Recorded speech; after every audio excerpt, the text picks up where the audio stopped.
Yun, may mga nagmamagaling na may mga kapanahonan daw nila na ito sa kapanahonan noon daw, mga masiga-siga. Meron naman talagang mga siga-siga noon kahit saan dyan sa Maynila, Tondo na natirang ko, kahit saan dyan may mga siga naman talaga. Pero yung pinagmamalaki nyo na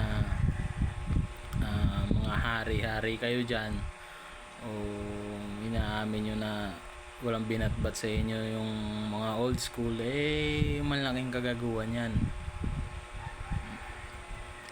Maaari magaling kayo, pero dapat lumingon pa rin kayo sa nagpasimuno ng hip hop dito sa Pilipinas. Sila nagtaguyod ng kultura dito sa Pilipinas. May mga rapper talaga na mas nauna sa inyo, kundi dahil sa kanila wala kayo. Tatandaan nyo yan para pagpanaw ninyo basbasan kayo dun sa langit, kahit di kayo nabasbasan dito sa lupa, mababasbasan kayo sa langit,